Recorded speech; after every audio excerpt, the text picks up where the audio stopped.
বাদশা দাকিয়ানুসের জামানায় মুসলমানদের প্রতি যখন অত্যাচার শুরু হয়ে গেল, মুসলমানের প্রতি যখন আঘাত শুরু হয়ে গেল, সাতজন আল্লাহর বন্ধু, সাতজন আল্লাহর ওলি ওই দাকিয়ানুস বাদশার এলাকা ত্যাগ করে চলে যাচ্ছেন রাতের অন্ধকারে। হঠাৎ একটা কুত্তা তাদের সঙ্গ নিয়েছে। সঙ্গে সঙ্গে ওই সাতজনের মধ্যে যিনি বড় ছিলেন ওনার নাম হলো মাকসাল মিনা। আল্লাহর ওলির দরবারে কুত্তার পাওয়ার আলাদা, আল্লাহর ওলির দরবারে রব্বুল আযীবের পাওয়ার আলাদা। হে বাবা, মানুষ তো শ্রেষ্ঠ জীব, তার পাওয়ার তো আলাদা হবে, রব্বুল আযীবের পাওয়ার আলাদা। আপনি হয়তো বলবেন, হুজুর এ কেমন কথা বলতেছেন, মানুষের কথা মানবো কেন? আল্লাহ তুমি বলো না আল্লাহর ওলিদের দরবারে রব্বুল আযীবের কি কোনো পাওয়ার আছে? আমার আল্লাহ পাক আল্লাহ তাআলা বলেন, হে আমার বান্দা বান্দি, আমি আল্লাহর কোরআন সূরা আল কাহাফ খুলে দেখো। সূরা আল কাহাফ যখন খুলেছে রে বন্ধু, বাদশা দাকিয়ানুসের জামানায় মুসলমানদের প্রতি যখন অত্যাচার শুরু হয়ে গেল, মুসলমানের প্রতি যখন আঘাত শুরু হয়ে গেল, সাতজন আল্লাহর বন্ধু, সাতজন আল্লাহর ওলি ওই দাকিয়ানুস বাদশার এলাকা ত্যাগ করে চলে যাচ্ছেন রাতের অন্ধকারে। হঠাৎ একটা কুত্তা তাদের সঙ্গ নিয়েছে। সঙ্গে সঙ্গে ওই সাতজনের মধ্যে যিনি বড় ছিলেন ওনার নাম হলো মাকসাল মিনা।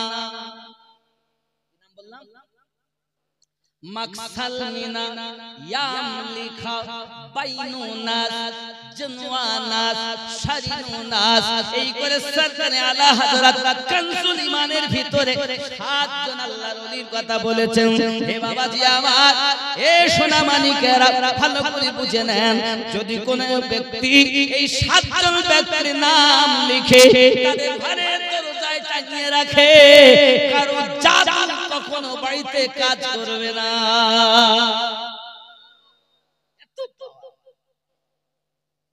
এখন কুত্তা মাকসাল মিনাদের সঙ্গ নিয়েছে। কে নিয়েছে? কুত্তা। এটা কোরআনে সূরা আল কাহাফের কথা বলছে। কুত্তাটার নাম আল্লাহ পাক কোরআনে বলেছেন কিতমির। কোরআনুল মাজিদের ভাষা কি? কিতমির। নবী নবী মেরা নবী, নবী নবী মেরা নবী।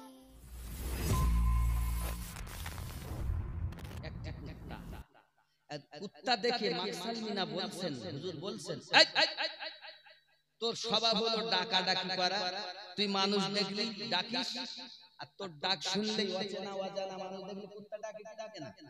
আপনার দিকে ডাকে না? কুত্তার ডাক স্বভাবই হলো ডাকা ডাকি করা, অচেনা মানুষ দেখলে তো ডাকবি।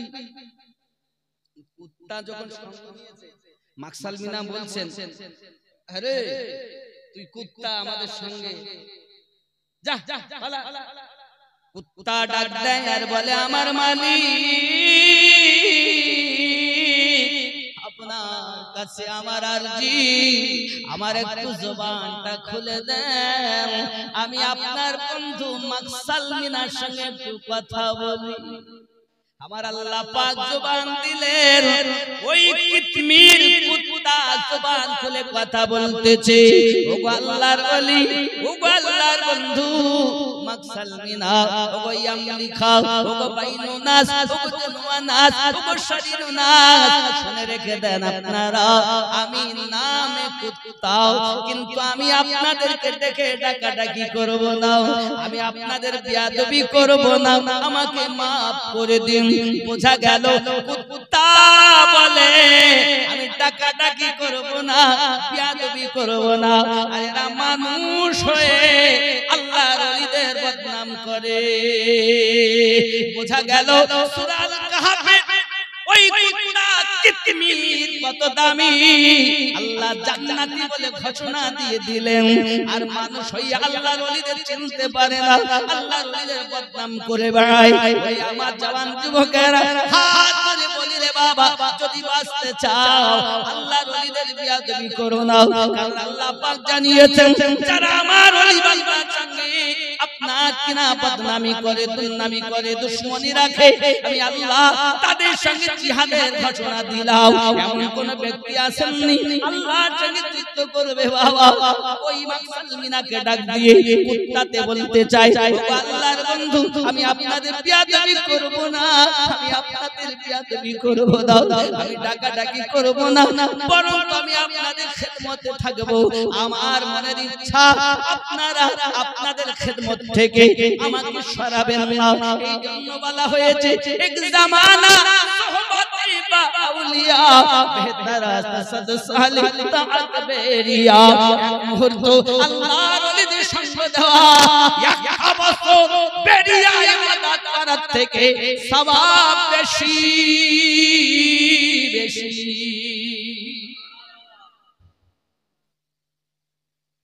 এক মুহূর্ত, এক মুহূর্ত সঙ্গ দেওয়া 100 বছর নফল ইবাদতের থেকেও বেশি সওয়াব।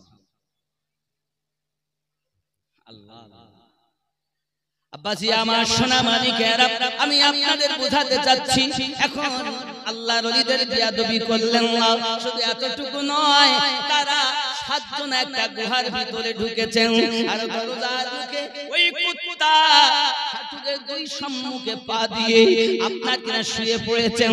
ও আল্লাহর ওলিগণ, যদি আপনাদেরকে খুঁজতে আসে আমি আপনাদের সঙ্গে আপনার আওয়াজ দিয়ে আপনাদের সাবধান করে দেব, আমি আপনাদের পাহারাদার হয়ে থেকে গেলাম। এ বাবাজি আমার ওই কিতমির সহ 7 জন আল্লাহর ওলি ওই গুহার ভিতরে থেকে গেলেন। বাবা আমার বছরের পর বছর অতিবাহিত হয়ে গেল। হে বাবাজি, এমনি করে আপনার কিনা আল্লাহ পাক আল্লাহ তাআলা আল্লাহ পাক সূরা কাহফের ভিতরে সুন্দর করে ঘোষণা দিয়েছেন। আল্লাহ পাক সূর্যকে বলেন, ওরে সূর্য, আমার বন্ধুরা যে গুহার ভিতরে আরাম করে, সূর্য তুমি একটু সাইড দিয়ে উঠবে, কারণ সূর্য উদিত হয় যখন গুহার মুখ ছিল এমন, সূর্যের জ্যোতি আপনার কিনা ভিতরে প্রবেশ করবে, আর জ্যোতি প্রবেশ করলে তাহলে আরামে ত্রুটি হবে। আমার আল্লাহ পাক আল্লাহ তাআলা বলেন, এই সূর্য তুই একটু ঘুরে উদিত হবি, যেন আমার বন্ধুদের আরামে ব্যাঘাত না ঘটে। তুমি আল্লাহর ওলির আদব করো না, আর আমার আল্লাহ পাক সূর্যের দ্বারা তো আদব করাচ্ছেন তার বন্ধুদের। জোরে বলুন, এ খেপা আল্লাহর ওলিদের আদব করলে বলে ও বিয়াদবি, শিরক করেছে, বদমাইশ। আল্লাহ পাক বলছেন, সূর্য রে, আমার বন্ধুরা শুয়ে আছে, তাদের আরামে যেন কষ্ট না হয়, আরাম যেন ত্রুটি না হয়, এর জন্য ডাইরেক্ট উঠবি না, যেই উদিত হবি আর ওর ভিতরে জ্যোতি ঢোকার সময় তুই একটু হিলে যাবি ডান দিকে, একটু হিলে যাবি ডান দিকে, যাতে আমার বন্ধুদের আরামে যেন ত্রুটি না হয়। এ কোরআন বলছি, আমি কোরআন, ঘরের কথা নয়। আপনি যদি বলেন আমি মানবো না, আমার কিছু করার নেই, জানা ভালো, মানা না মানা ব্যক্তিগত ব্যাপার। তবে আমরা আহলুস সুন্নাত ওয়াল জামাআতের মানুষ, আমরা মন গড়া কিছু বলি না, আমরা যাহা করি দলিল মোতাবেক করি। আব্বাজি আমার সোনা মানিকেরা, এমনি করে কয়েকশো বছর অতিবাহিত হয়ে গেল। আব্বা আমার আল্লাহ পাকের দয়া, হঠাৎ ঘুম ভেঙে গেল। একটি মুসলিম বাচ্চা যখন নিযুক্ত হলো, ঘুম ভেঙে গেছে।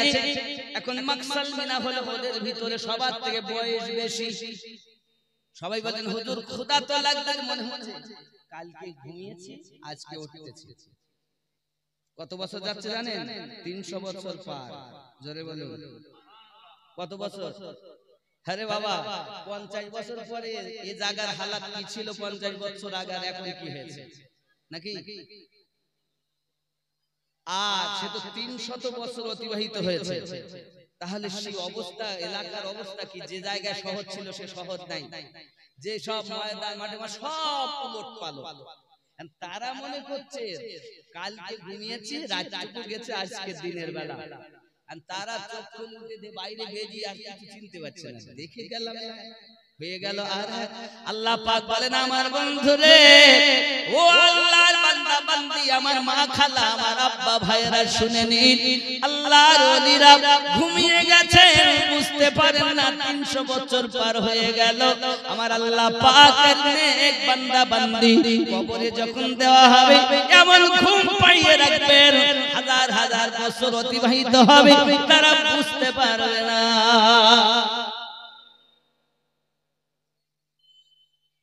যেমন আপনার আমার নবী শরীয়তের একটা দলিল দেই, আপনার আমার নবী পৃথিবীর সরজমিনে আল্লাহর কাছে দিদার করতে গেলেন, জায়গাটার নাম লা মাকা। লা মানে জায়গা, লা মানে নেই, মাকা মানে জায়গা, নেই জায়গা। আপনাকে যদি জিজ্ঞাসা করা হয়, ও ভাইজান আপনি কোথায় যাবেন, আপনি তো বলবেন আমি ঘাটালে যাব, নইলে চন্দ্রকোনা যাব, শ্বশুর বাড়ি যাব, ভাইয়ের বাড়ি যাব, বন্ধুর বাড়ি যাব, মায়ের বাড়ি যাব। আমার নবীকে জিজ্ঞাসা করা হয়, হুজুর ওগো শাফিউল মুযনিবিন আপনি কোথায় যাবেন? তিনি বলছেন লা মাকা, নেই জায়গাতে যাব।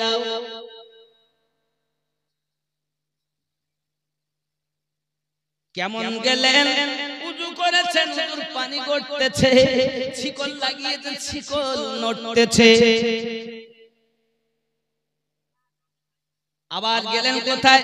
মসজিদে হারাম থেকে আপনার সফর করি 1 মসজিদ আকসা থেকে, আপনার হারাম বাইতুল্লাহ আকসা থেকে 1 2 3 4 5 6 7 আসমান, এমনি করে আপনার সিদরাতুল মুনতাহা, হে বাবাজি আমার, এমনি করে আপনার চলে গেলেন লাহুতে হাহুতে, বাবা এমনি করে আপনার 80,000 মাকাম নবী অতিক্রম করে আব্বা আমার আর পরাগ যায় না, এবার দফরাব সেও যায় না। আমার আপনার নবী লাহুতে গেলেন হাহুতে গেলেন, এইভাবে মাকাতে যাইয়া মাহমুদের সম্মুখে বসে বসে গল্প করেছেন। আল্লাহর হাবিব বলেন, আমি আমার রবের সম্মুখে এমন ভাবে বসেছি যেমন তীরা ধনুক, আমি আমার এই চোখে দিয়ে, আমার কপালের নিচের চোখ দিয়ে আমি আমার মাবুদের দিদার করেছি। শরিয়াত বলে সেকেন্ড, শরিয়াত বলে সেকেন্ডের মধ্যে, আর হাকিকত বলে 27 বছর। আমার নবী শরিয়াতের বয়স 63, মারিফাত দিয়ে হিসাব করে 27, তাহলে হলো আপনার 90 বছর। শরিয়াতে 63, মারিফাত দিয়ে হবে 90, আর হাকিকাতে কোটি কোটি বছর আগে আল্লাহ নবীকে বানিয়েছেন, যখন কিছুই ছিল না, তখন আল্লাহর নিকটে আমাদের নবী নবী হয়েছিলেন। অনেকে বলে না না না, আমাদের নবী 40 বছরের নবী হয়েছেন, এই কথাটা সুন্নিদের নয়, এটা ওয়াহাবিদের ট্যাবলেট। আপনি যদি সুন্নি জামাতের মানুষ হন, নবীকে 40 বছরের নবী বলবেন না, নবীকে বলবেন 40 বছরে প্রচার আরম্ভ করেছে, তখন থেকেই নবী, যখন কিছুই নাই আল্লাহ ছিলেন, তার পাশে মিশিয়ে রাসূলুল্লাহকে আল্লাহ রেখেছিলেন। এই কথা বুঝতে, তাহলে এখান থেকে আমরা শিক্ষা পাই, সিদরা সে আগে কোন গয়া, जिब्रील अमी से पूछो, सिदरा से भी आगे कौन गया, जिब्रील अमी से पूछो, मिराज का दुल्हा कौन बना, जिब्रील अमी से पूछो। जोरे बोल, যারা নবীকে বড় ভাই বলে তারা যে কোন জ্ঞানী আল্লাহ বেহেশতে জানে। খেয়াল করেন, जल जाएंगे पर मेरे आका मैं एक भी कदम आगे बढ़ा सिदरा है मेरी सरहद अब मैं मजबूर महद ठहरा एक किसी ने कहा और किससे कहा आगे जाबो ना पर चले जाबे ये के बोलेছেন ये किसी ने कहा और किसके कहा ये किसी ने कहा और किससे कहा ये किसी ने कहा और किससे कहा जिब्रील अमीर से पूछो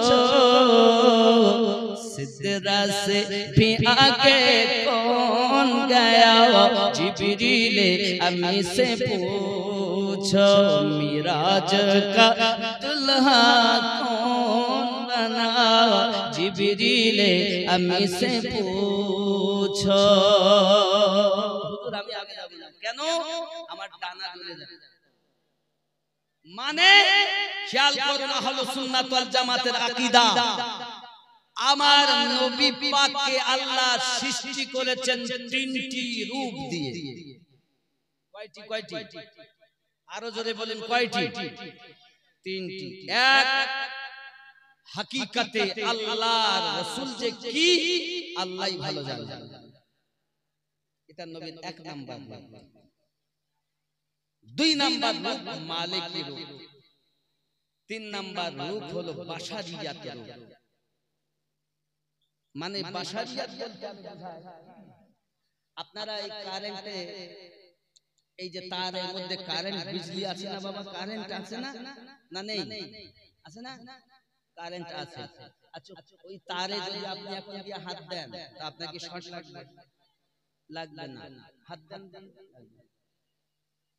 হ্যাঁ প্লাস্টিকের কভার যদি লিক থাকে বা প্লাস্টিকের কভার যদি সরানো থাকে তাহলে হাত দিলে শর্ট খাবেন আর যদি তার সঠিক থাকে আপনি হাত দিলে আপনার শর্ট লাগবে কথা বলে প্লাস্টিকের এমনি ভিতরে কারেন্ট প্লাস্টিকের কভার আছে বিধায় শর্ট লাগে না আমার আল্লাহ নবীকে বানিয়েছেন নূরের নবী প্লাস্টিকের রূপ বাশারিয়াত এইজন্য কেউ জ্বলে না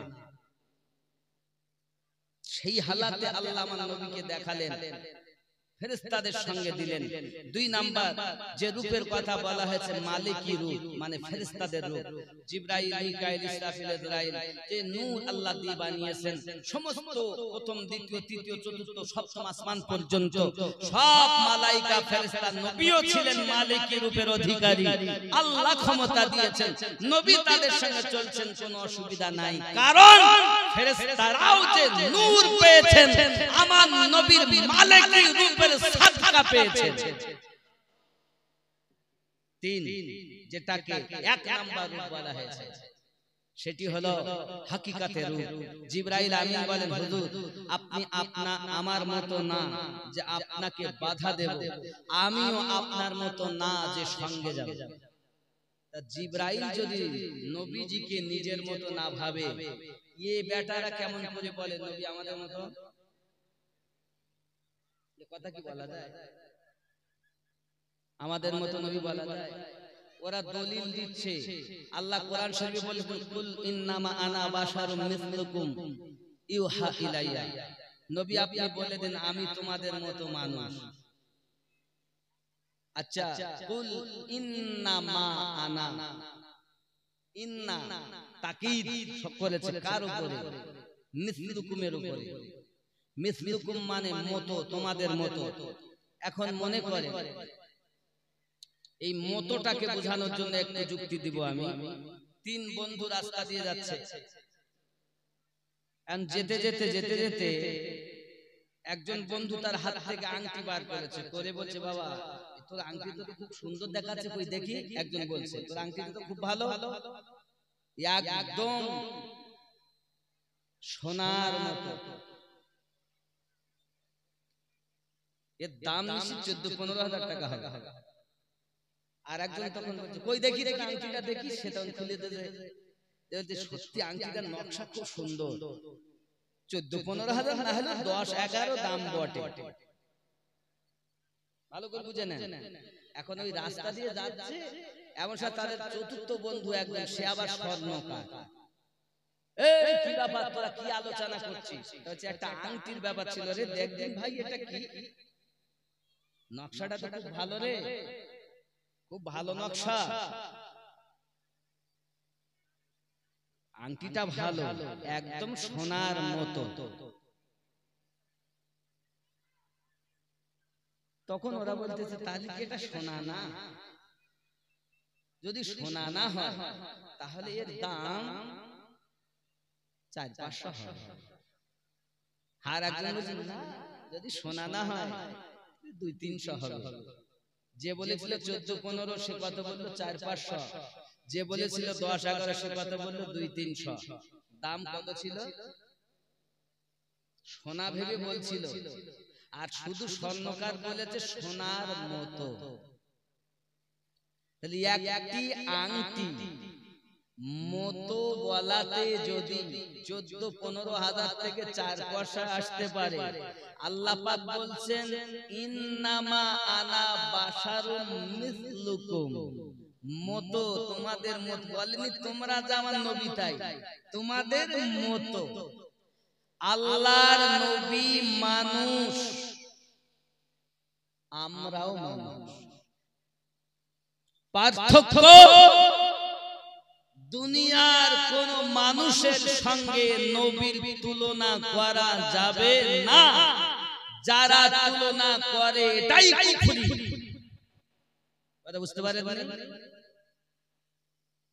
এরা কোরআনই পড়তে জানে না, অপব্যাখ্যা করে সমাজকে শুধু নামাজ দিয়েছে আর রোজা দিয়েছে। আর এখন 3 মাস আর 6 মাসে মুক্তি হয়ে গিয়ে সব মোবাইল ব্যবহার করে এখন মুক্তি হয়ে গিয়ে সব বলতেছে এখন আমিন জোরে বলতে হবে, বুকে হাত বাঁধতে হবে। কথা বুঝতে পারেন? রফল দাইন করতে হবে। মানে এরাই সব। শুনে নেন, পৃথিবীর জমিনে একমাত্র নাজাত প্রাপ্ত হক সঠিক দল আহলুস সুন্নাত ওয়াল জামাআহ। এদের মত সঠিক, মন গড়ানা প্রত্যেকটি দলিল সম্মত, একটাও দলিলের বাইরে নাই, এবং সেটা সহিহ এবং সুন্নাত মোতাবেক। বরং তো এখন যারা নতুন উৎপত্তি হয়েছে এরাই বাতিলের অন্তর্ভুক্ত। যখন আমরা এক জায়গায় বসি, এরা বসতেও চায় না। বাবা জানেন কয়েকদিন আগে আই লাভ মোহাম্মদ বলা তাদের নামে এফআইআর শুরু হয়ে গেছে। সব আই লাভ মোহাম্মদ, আমি ভালোবাসি মোহাম্মদ সাল্লাল্লাহু আলাইহি সাল্লামকে। নাকি? আচ্ছা, ভালোবাসা কি দেখানো যায়? ভালোবাসা দেখানো যায় না, ভালোবাসার বহির প্রকাশ পায়। নামাজ দেখে সত্যি তো নবীর আসে, মুখে দাড়ি দেখে সত্যি তো নবীর আসে, পোশাক দেখে সত্যি তো নবীর আসে, বলবে না? কিন্তু আমাদের পোশাক এমন যা দেখে মনে হয় না নবীর আসে, আমাদের ইবাদত এমন যা দেখে মনে হয় না যে আমরা নবীর আসে। কি আছে আমাদের মধ্যে? আমরা সব করি, আমরা হক আহলুস সুন্নাত ওয়াল জামাতের সবকিছুই ভালো। যদি আমলটার একটু ভালো হতো না, এই সুন্নিরা যা বলতো সেটাই আল্লাহর দ্বারে কবুল হতো। আমরা তো মার খেয়েছি আমলে গিয়ে, আমাদের সব ভালো, কিন্তু আমাদের ভিতরটা বড় খারাপ। এর জন্য অনুরোধ যারা দিচ্ছেন, খুব ভালো কাজ, পাশাপাশি কাজ করুন। তো যাই হোক, আমি যেটা বলার জন্য এখানে এতটুকু পিছিয়ে আসলাম, জিবরাইল আমিন বলছেন হুজুর বাশারিয়াত রূপে ছিলেন, সঙ্গ দিয়েছেন, মালিকি রূপে ছিলেন, সঙ্গ দিয়েছেন, এবার আপনি হাকিকাতের রূপে রূপান্তরিত হবেন। হুজুর আপনার ওই রূপের ক্ষমতা সহ্য করা আমি জিবরাইলের নাই, আমার 6 ডানা জ্বলে যাবে। আপনি হাকিকাতে চলছেন, আমার নবী পাকের জুতা মোবারক আওয়াজ করছে নালাইন শরীফ। জিবরিল যে সঙ্গে থাকে যেতে সে পারে, যে উপরে থাকে সে পারে না, যে কদমে মিশে থাকে সে যেতে পারে। বোঝা গেল তুমি তো জিবরিল আমিনকে নিয়ে পড়ে রয়েছো। আমি বলতে চাই আমার নবী পাকের নালাইন শরীফের যা পাওয়ার জিবরাইল আমিনের সে পাওয়ার নাই। জিবরিল আমিন তো শুধুমাত্র বার্তাবাহক, আমার রাসূলে পাকের নালাইন শরীফের এত ক্ষমতা। নবী আল্লাহ দিদার করতে গেছেন তো জুতা মোবারক আল্লাহ দিদার করতে গেছেন। আর তুমি এক শ্রেণীর লোক শুধু জিবরিলকে নিয়ে বলে জিবরিল আনতেন তাই নবী জানতেন, জিবরিল আনতেন তাই নবী জানতেন। এটা আপনার জ্ঞান নেই। জিবরিল আনার পরও জিবরিলও জানতেন না যে এটা কি। আমার নবী জানতেন, আল্লাহ জানতেন। ওরা জিবরিলকে নিয়ে পড়ে রয়েছে, মানে আমার নবীর সাদকায় যাদের সৃষ্টি তাদের কথা বলতেছে, কিন্তু আমার নবীকে তারা চিনল না। আমার নবী এমন যার উপরে আল্লাহ দরুদ পড়তেই আছেন। জোরে বলুন। এক কথায় এই মোবাইল এর চারটি কোণ, একটার নাম কাদরিয়া, একটির নাম চিশতিয়া, একটির নাম সোহরওয়ার্দিয়া, একটির নাম নকশবন্দিয়া মুজাদ্দিদিয়া। ইচ্ছা আপনি মোবাইল ধরবেন তো একটি মোবাইল ধরা মানে চারটি তরিকতে ঢুকে যাওয়া। একটা তরিকতে ঢোকা মানে চারটি তরিকতের ভিতরেই আপনি প্রবেশ করে গেলেন। তাহলে আমরা কেন গন্ডগোল করব? চিশতিয়া আমরা, আমাদের মুর্শিদ গণ, আমাদের পীরগণ কাদরিয়া, চিশতিয়া, সোহরওয়ার্দিয়া, নকশবন্দিয়া, মুজাদ্দিদিয়া। তো চার তরিকত, কেউ কালান্দারিয়া, কেউ মাদারিয়া, এইভাবে এই তরিকতের শাখা প্রশাখা বাড়াতে বার হতে 160 খানা শাখা প্রশাখা বেরিয়েছে। জোরে বলুন। কতটা বললাম? আমার জানা মতে 160। আপনি যদি মনে করেন শুধু এই কাদরিয়া ছাড়া কিছু মানি না, তাহলে আপনার মধ্যে তরিকতের ফায়েজ আসবে না। আপনি যদি মনে করেন আমি চিশতি, তার মানে আমি গরিব নওয়াজ ছাড়া কিছু বুঝি না, আপনার মধ্যে ফায়েজ আসবে না। আপনার কথা হবে এমন, সকল পীরকে ভালোবাসি, তার মধ্যে আমার পীরকে বেশি ভালোবাসি। আপনার কথা হবে এমন, সকলের পীর ভালো, তার মধ্যে আমার পীর আমার কাছে আরো। এইটা হবে, এটাই তরিকতের নিয়ম, এটাই গৌসে আজমের শিক্ষা, এটাই গরিব নওয়াজের শিক্ষা, এটাই খাজা শাহাবুদ্দিন সোহরওয়ার্দির শিক্ষা, এটাই বাহাউদ্দিন নকশবন্দি হুজুরের শিক্ষা, এটাই মুজাদ্দিদ আল-ফিসানি হুজুরের শিক্ষা। কিন্তু আমরা আজ একটা দরবার খুলে দিয়েছি, আমার পীরের একটা দরবার, ওই দরবার ছাড়া আর সব বাতিল। যাদের ধারণা এমন, বুঝে নিতে হবে ওরা নিজেরাই ঠিক আছে কিনা সন্দেহ, ওরা নিজেরাই ঠিক আছে কিনা সন্দেহ। আমার তো মনে হয় যে তরিকতের দৃষ্টিভঙ্গিতে যদি দেখা যায় তার কাছে কিছুই নাই, যার ধারণা এরকম। আব্বাজি আমার জওয়ান যুবক সোনামানিকেরা, গৌসে পাক রাদিয়াল্লাহু তাআলা আনহু এই ধরাধামে 470 মতান্তরে 471 পৃথিবী সরজমিনে পবিত্র রমজানুল মুবারক মাসে শুক্রবারের দিন প্রথম রোজায় দুনিয়াতে আগমন করেছেন। দুনিয়ায় আসার আগে সেহরি করেছেন মায়ের পেটে, ইফতার করেছেন দুনিয়া।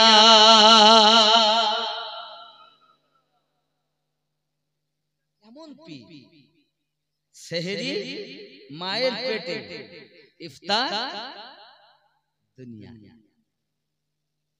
বাইরে এসে, পেট থেকে বাইরে এসে, এখন তিনি এমন আল্লাহ পাকের মেহবুব ছিলেন বলি হয়ে জন্ম নিয়েছেন দুনিয়াতে। এ বাবাজি, শরিয়াতের বিধান এখনো লাগাবো হয়নি। শরিয়াতের পাবন্দি মায়ের পেটের ভিতর থেকে তিনি করতেছেন। তিনি হলেন গাউসে আজম।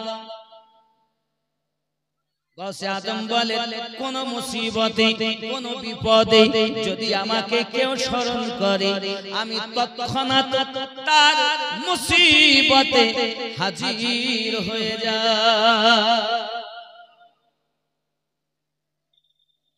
ততক্ষণ ডাকতে দেরি, হাজির হতে দেরি।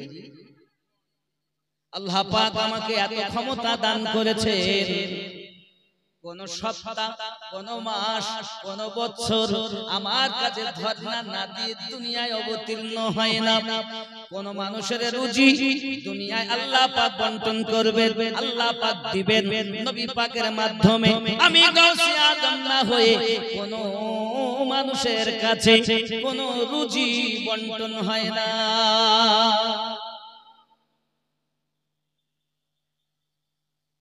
আপনি বলছেন কিছু পারে না। আব্বাজি আমার সোনা মানিকেরা, ওলিদের সম্রাট তিনি গাউসে আজম রাদিয়াল্লাহু তাআলা আনহু। আব্বা এবং মায়ের দিক থেকে তিনি হলেন আপনার হাসান হুসাইনি আওলাদ, আম্মা জাত উম্মুল খায়র।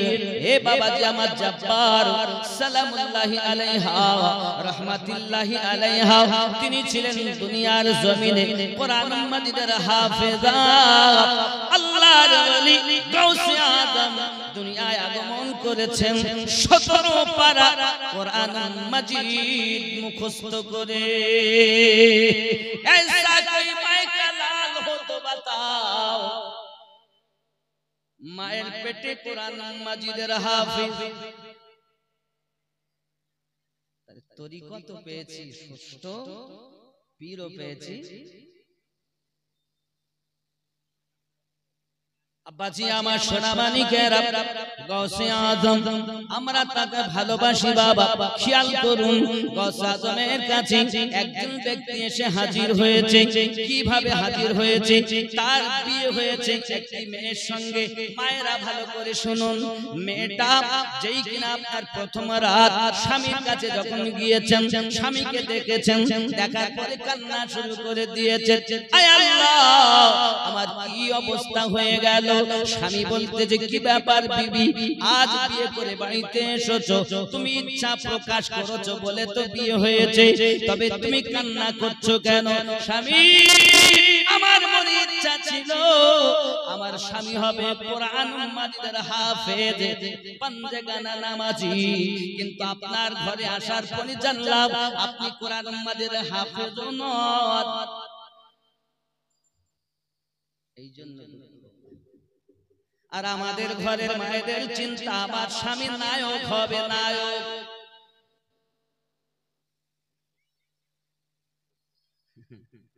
ও মা খালা শুনে নিন, রাতের বেলা গাউসে আজম রাদিয়াল্লাহু তাআলা আনহুর কাছে আব্বাজি আমার সেই ছেলেটা হাজির হয়েছে। ইতিপূর্বে আপনার বিবির সঙ্গে আলাপ আলোচনা হচ্ছে। বিবি ডাক দিয়ে বলে, স্বামী গো, আমার মনের আশা হলো আমার স্বামী হাফেজ হবে, কিন্তু আপনি তো হাফেজ নন, এই জন্য আমার মনের ইচ্ছা, আমি কি করব, এখন আমার উপায় কি হবে? ও বাবাজি আমার, স্বামী বলতে চাই, বিবি তুমি যদি বলো তাহলে আমি তোমার থেকে বিদায় নিয়ে হাফেজ কোরআন হতে যাব। ও গো স্বামী, আপনি যদি আমার থেকে বিদায় নিয়ে চলে যান, সবাই হয়তো বলবে বাসর রাতেই স্বামী পালিয়ে গেছে, তার মানে বিবির কোনো দোষ আছে। বাসর রাতে, রাতের বেলায় স্বামী পালিয়ে গেছে, তার মানে বিবির কোনো দোষ আছে। লোকের কাছে বদনাম হবে, দুর্নাম আমার হয়ে যাবে। যেতে দিতে চাই না বিবি গো, আমার মন বলে যতদিন আমি কোরআন মাজিদের হাফেজ না হব, তোমার সঙ্গে এক জায়গায় থাকবো না।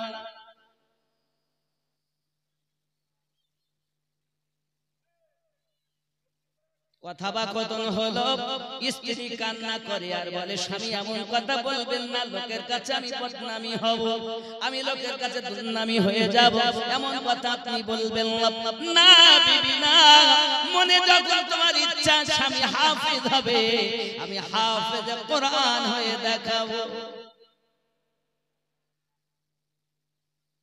বাদশা শাহজাহান যদি তার বিবির জন্য তাজমহল বানাতে পারে, আমরা আমাদের বিবিকে ভালোবেসে কেন পারবো না? আমার বিবি বলেছে নায়ক হতে হবে, তাই আর আমি দাঁড়িয়ে রাখি না। বলবেন না এখন এখন ছেলেদের কথা, বিবি থাকার পরও অপরের সঙ্গে কোয়াড লাইনে সম্পর্ক। এখানকার ছেলেরা এমন, এখানকার কথা বলিনি, আব্বাজি আমার সোনামানিকেরা ভালো করে বুঝুন। আজ আমি দেখতে পাই প্রত্যেকের ঘরে ইয়ং ছেলেদের মধ্যে এত, আর নেতা মেম্বার প্রধান এমএলএ এমপি এদের কথা আর বলবেন না, এমন কোন কাজ নাই যারা করে। ডাকাতি প্রকাশ্য করে না, এমন ভাবে ছিনতাই করে যে ভদ্র ছিনতাই করে। কথা বুঝতে পেরেছেন? আরে বাবা, ইয়ং ছেলেদের মধ্যে যায় এখন, খালি কি ছেলেরা, মেয়েরা কি দোষী না? তাহলে যায় কার কাছে? এক হাতে তো তালি বাজে না, যেখানে ছেলে গেছে সেখানে তো মেয়ে আছে। এও স্বামী ফেলে সেখানে গেছে, কত জায়গায় কত বহু নজির আমার জানা, বহু প্রমাণ। মানে আমরা কিতাবে পড়েছিলাম যে একটি একটি পুরুষের কাছে 50টি করে মেয়ে ছুটবে, এমন কোন ছেলে নাই যে 2-3 জন করে রাখে না। বিবি তো আছেই, কাজ করতে সেখানে মোবাইলে এমন নাই যে নাই, এও দেখছে স্বামী যখন করে। তা আমরা একটু কোয়াড লাইনে কথা বলি, এখানকার মায়েরা খুব স্বামীকে ভালোবাসে। আব্বাজি আমার সোনামানিকেরা, গাউসে আদম রাদিয়াল্লাহু তাআলার দরবারে ব্যক্তি হাজির হয়ে মনের কথাগুলো বলতেছে। যুবক আমার বিবিকে ত্যাগ করে বেরিয়েছেন রাতের বেলাতে, মাদ্রাসায় চলে গেছেন। মাদ্রাসায় গিয়ে বলছেন হুজুর আমাকে হাফেজ বানিয়ে দিন, হাফেজ আমি শিখবো। বলে হাফেজি শিখতে গেলে 3 বছর লাগবে। বিয়ে করেছি আজ রাতে, ঘর থেকে বেরিয়ে এসেছি হাফেজ হবো বলে মাদ্রাসায়।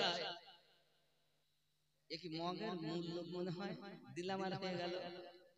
3 বছর লাগবে, তার থেকে কম সময় হয় না?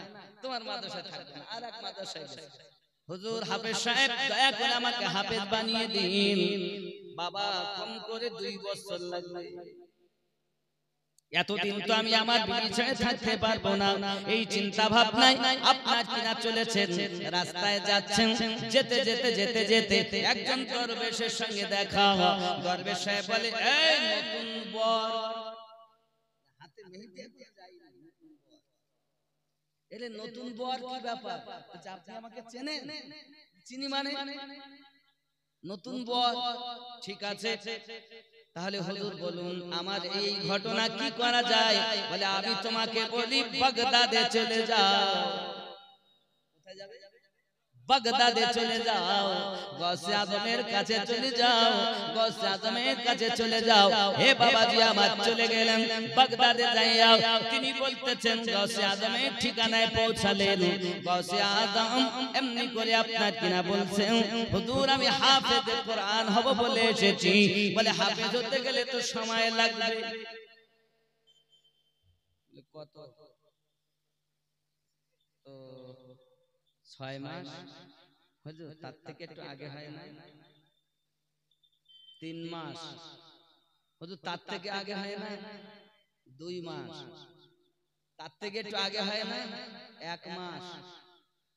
তার থেকে আর একটু আগে হয় না হুজুর? 15 দিন।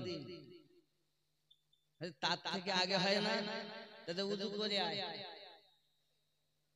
উযু করে আয়, আর আমি গৌসে আজমের পিছনে আসরের নামাজ আদায় কর। বেটা কি করলো জানেন? আমার গৌসে আজমের পিছনে উযু বানিয়ে এসে আসরে নামাজ পড়তে দাঁড়িয়েছে। আব্বা আমার নামাজ চলতেছে, নামাজ সমাপ্ত হয়ে গেল, ডান দিকে সালাম ফিরিয়েছেন 15 পারার হাফেজ, বাম দিকে সালাম ফিরিয়েছেন 15 পারার হাফেজ। আব্বা আমার দুই সালামে নতুন বর 30 পারার হাফেজ।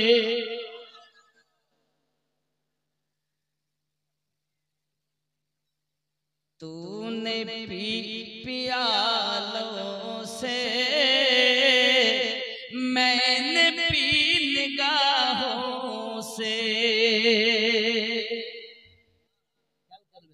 तूने पियालों से मैंने पी निगाहों से, फर्क है मेरे साकी तेरे मेरे पीने में।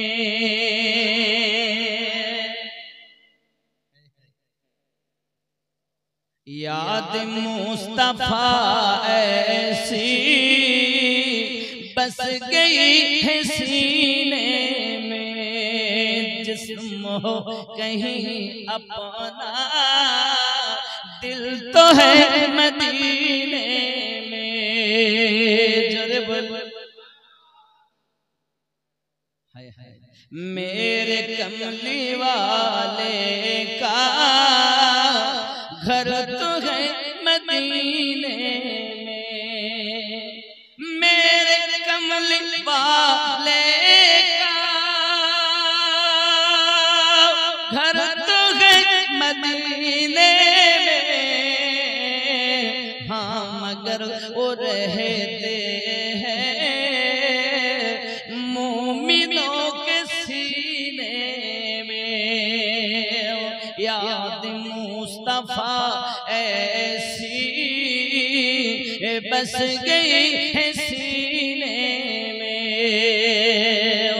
खौफ न कर उक़बा का, गम न कर दुनिया का, खौफ न कर उक़बा का, गम न कर दुनिया का।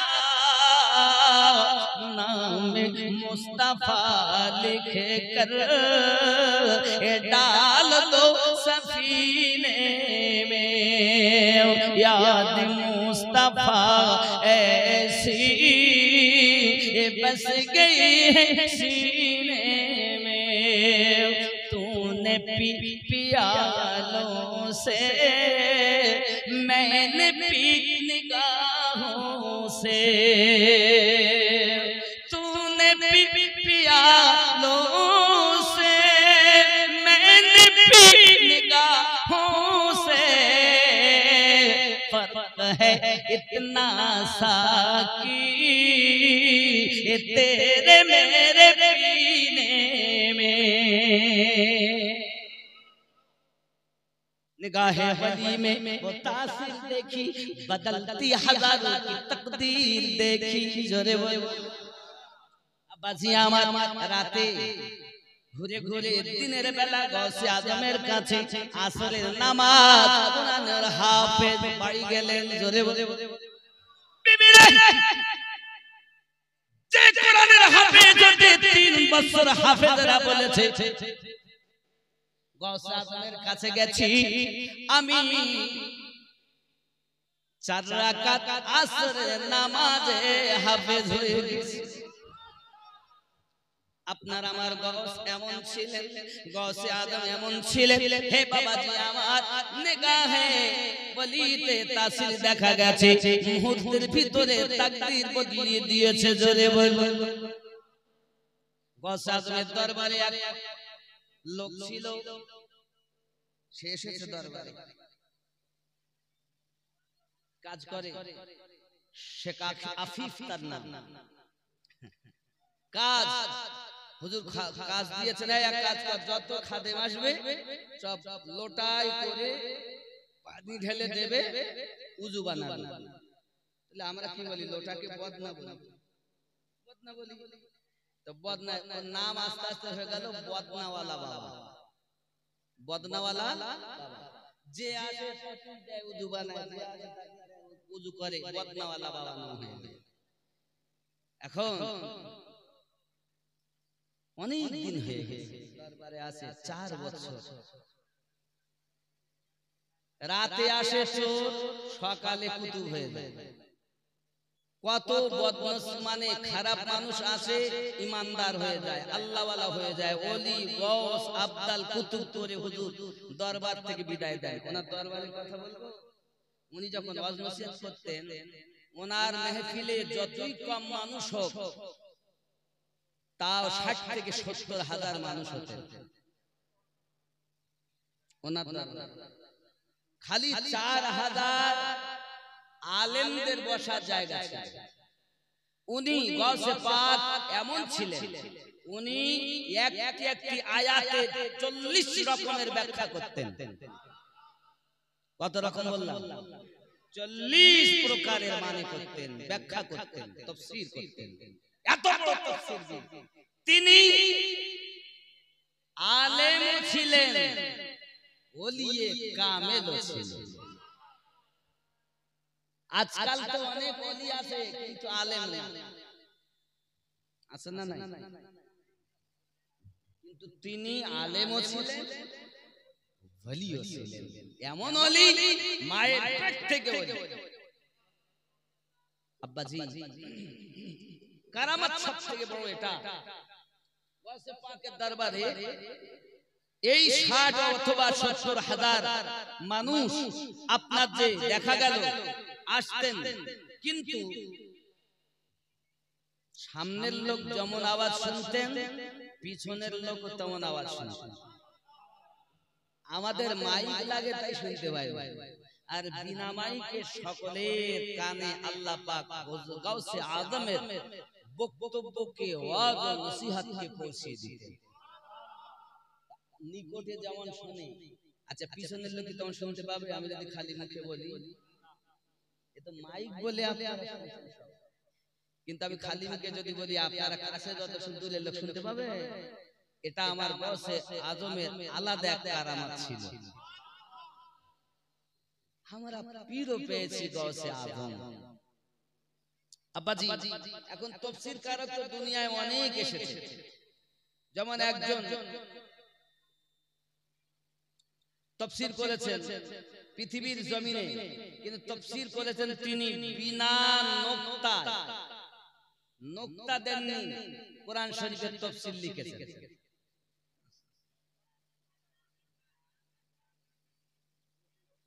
এনার নাম ছিল মহিউদ্দিন ইবনুল আরাবী। বাবা মা তার কথা পৃথিবীর জমিনে বলা হয়েছে। মুফতাজ সাখাফি বিন দাবি এও মরে গিয়েছে বিনা নোক্তায় 30 পারা তাফসীর, তারপরও সে মারা গিয়েছে বেঈমান হয়ে। কথা বুঝতে পেরেছেন? বেঈমান হয়ে মারা গেছে। এত বড় জ্ঞান, জ্ঞান থাকার পরেও যে সে সঠিক হবে এটাও না, কারণ জ্ঞান আল্লাহ ইবলিসকে কম দেয়নি। বাবা আরো বলা হয়েছে আর একজন ছিল সম্রাট আকবরের আমলে আবুল ফায়েজ ফাইজি বলে, ইনি বাবাজি আমার নোক্তাবিহীনে করেছেন। কোরআনের তাফসীর আপনার 30 পারায় করেছেন। লাস্টে পয়সার লোভে, টাকার লোভে বিক্রি হয়ে আকবরের কাছে উল্টাপাল্টা ফতোয়া দিয়ে মারা গেছে। আলেম হলি যে সে সঠিক হবে তা নয়, আলিম যারা তারা কখনো বেঈমান হবে না, আর আলেম নামে ভণ্ড যারা তারা হবে। যেমন আমি একটুখানি বলি, এটা বোঝানোর জন্য শুধু। নবী পাক বলেছেন আল উলামাউ ওয়ারাসাতুল আম্বিয়া, আলেম হলো আমি নবীর ওয়ারিস। যখন নবী এই কথা বলেছিলেন 1450 বছর আগে, তখন ইমাম বুখারীর জন্ম হয়নি। আর আমরা যাদের আলেম বলি কাদের মিজান সাহেব মুহমির হেদায়েতুন কাফিয়া সারেজামি মিশকাত দম এমনি করে পড়ে বুখারী আব্বাল বুখারী দম যেই পড়েছে তখন মাথায় একটা পাগড়ি দিয়েছে, দিয়ে বলছে আলেম হয়ে গেছে। এটা তো একটা সিলেবাসের নাম। নবী পাক যখন বলেছেন আল উলামা ওয়ারাসাতুল আম্বিয়া, তখন কি কেউ আলেম ছিলেন না? কোন আলেমের কথা বলেছে? কত আলেম নেবেন? মিথ্যা কথা বলে। মসজিদে ইমামতি করে, সপ্তাহে একদিন বাড়ি যায়, নইলে 15 দিনে যায়, নইলে মাসে একবার যায়। এখন বাড়ি গিয়েছেন, জুমার নামাজ পড়িয়ে আবার বৃহস্পতিবারে আসেন, যোহরের নামাজ বা মাগরিবের নামাজ এসে ধরেন। এখন বৃহস্পতিবারে এসে গেল, হুজুর ইমাম সাহেব কোথায় আছেন? আমার বাচ্চার শরীরটা খুব খারাপ, আমি আজ যেতে পারছি না। এদিকে বাচ্চার কিছুই হয়নি। কত মিথ্যাবাদী নেবেন? আলেম কখনো মিথ্যা কথা বলে? কত আলেম নেবেন সুদ খায়? কত নেবেন? কত আলেম নেবেন জিনা করে? নবী পাক যে আলেমের কথা বলেছেন, আর আমরা যাদেরকে আলেম ভাবছি, সিলেবাসের নাম। এটা একটা সিলেবাস। সে আলেম বড় মুশকিল। হানাফি মাযহাবের বড় গ্রন্থ রুদ্দুল মুখতারের ভিতরে লেখা আলেম 3 প্রকার। গৌসে পাক তার কিতাব বুনিয়াতুত তালিবিনের ভিতরে লিখেছেন আলেম 3 প্রকার। 1 নাম্বার আলেম খাঁটি আলেম, কিতাব পড়ে আমল করে।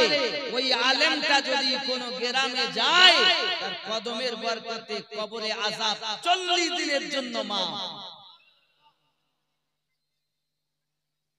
এই আলেম এখন কম। 2 নাম্বার আলেম কিতাব পড়ে আমল করে না। 3 নাম্বার আলেম আমল করে কিতাব পড়ে না। এই 2 নাম্বার আলেমে ভর্তি, আর 3 নাম্বার মানে 1 নাম্বার আর 2 3 এ ভর্তি। 1 নাম্বার আলেম পাওয়া বড় মুশকিল। ভুল বলছি নাকি? আব্বাজি আমার সোনা মানিকেরা, এখন বদনাওয়ালা বাবা চলে যাচ্ছে। বাবাজি আমার মনের ভিতরে তার দুঃখ। কত মানুষ এলো, আসার পরে তারা আপনার গৌস হয়ে কুতুব হয়ে আবদাল হয়ে চলে যায়, আর আমি গোলামি করে যাই, আমি তো কিছু পাই না। কত আর রুজু বানাবো? আব্বা আমার এমন সমাতে 2 জন মেহমান এসেছেন। 2 জন মেহমান এসে গৌসে আদমের সঙ্গে দেখা সাক্ষাৎ করে চলে যাচ্ছেন।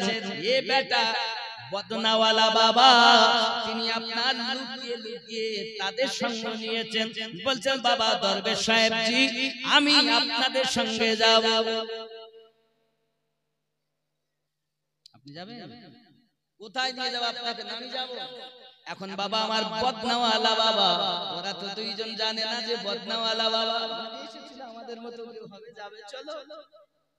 সারাদিন হাঁটে, সারাদিন হেঁটে হেঁটে চলে যাচ্ছে বাবা। দিন অতিবাহিত হয়, ক্ষুধাও লেগেছে অনেক।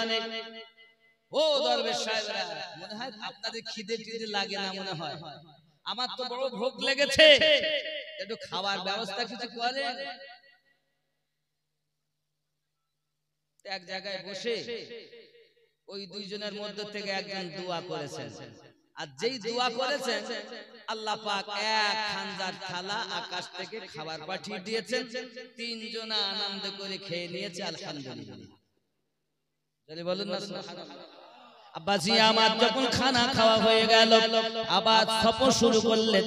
যেতে যেতে যেতে যেতে বহু দূরে আপনার কিনা আবার গিয়েছেন। 3য় দিন হয়ে গেছে, আবার ক্ষুধা পেয়েছে। ও দরবেশ সাহেবেরা, কি ব্যাপার, খাবার কি আজ জুটবে না? আপনাদের মনে হয় ভোগ লাগে না বাবা? আবার এক জায়গায় বসে, কাল অমুক জন করেছে, আজ আর একজন দোয়া চাচ্ছে, আল্লাহ আমরা মুসাফির, আপনি আমাদের রুজি খাইয়ে দেন। মহান আল্লাহ পাকের দয়া, আকাশ থেকে আবার একটা দস্তরখানায় খাবার এসে হাজির।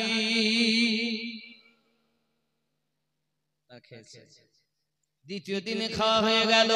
আব্বা আমার বড় শান্তি লেগেছে, এবার রওনা দিয়েছে। যেতে যেতে 3 দিন হয়ে গেল, আবার ভোক লেগেছে। বলছে কই গো, আজও কি খাবার পাবো না? এখন বদনাওয়ালা বাবা খাবার জন্য বড় বেকুল হয়ে গেল। সঙ্গে সঙ্গে এক জায়গায় বসে তারা দুইজনা বলছে, আমরা দুইজন 2 দিন দোয়া করেছি, আর আজ আপনি দোয়া করবেন। ও তো বড় চালাক।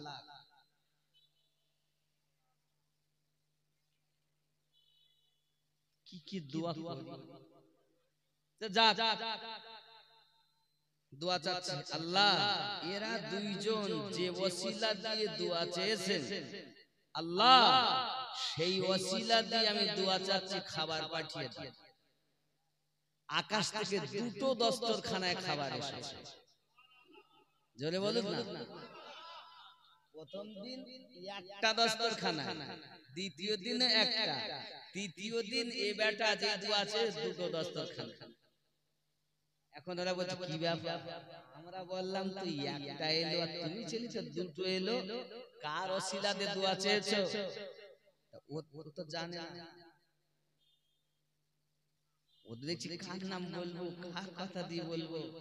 ও তো রাগ করে আসছে গৌস আজমের দরবার থেকে। সবাই হয় আমি কিছু হইনি, তো তো গৌস আজমের কথা বলবো। ও তো মনের মধ্যে রাগ আছে। এখন ও দোয়া চেয়েছিল যে আল্লাহ এই প্রথম ব্যক্তি দ্বিতীয় ব্যক্তি যা বলে আপনার কাছে দোয়া চেয়েছে সেই ওসিলায় খাবার দাও।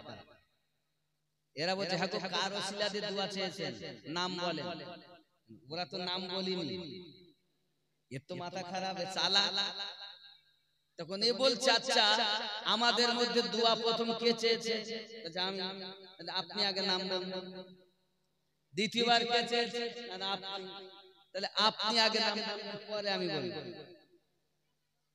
এখন ওই দুইজন বলছে কি বলবো বাবা, আপনাকে আমরা চিনি না জানি না, তবে খোদার কথা যখন বলেছে আমরা শুনেছি গৌসে আজমের দরবারে একজন বদনাশা বাবা, লোটাশা বাবা ওই দরবারে থাকে।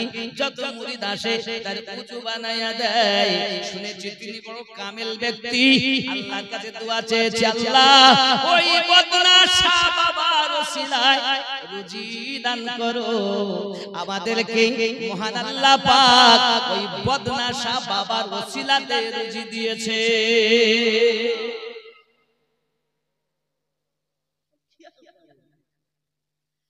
এখন ওই বদনাশা বাবা চিন্তা করে,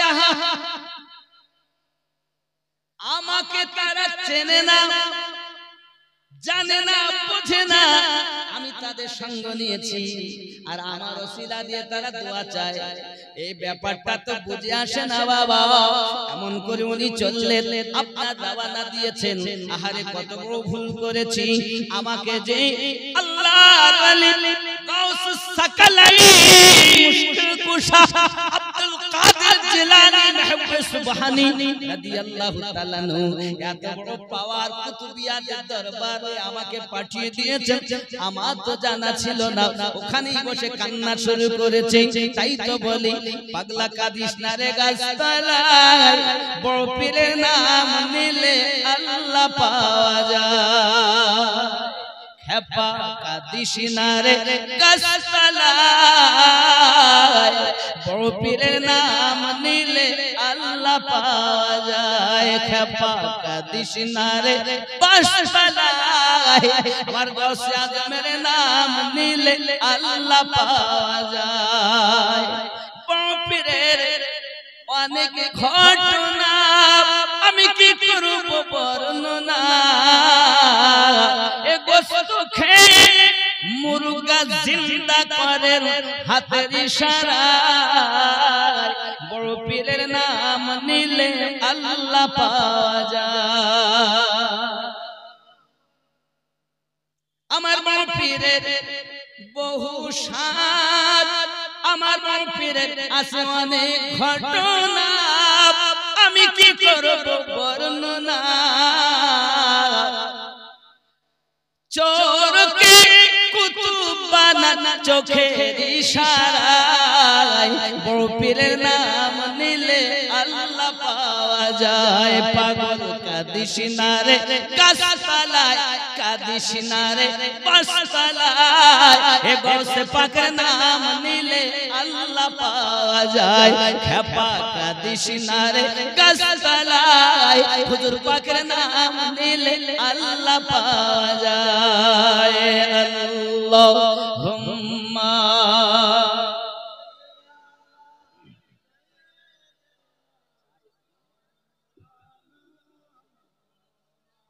وعلى آل سيدنا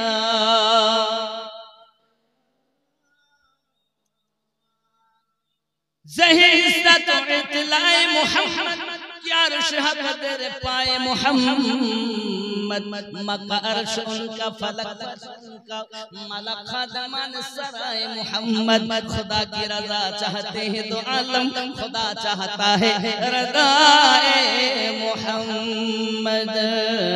अल्लाह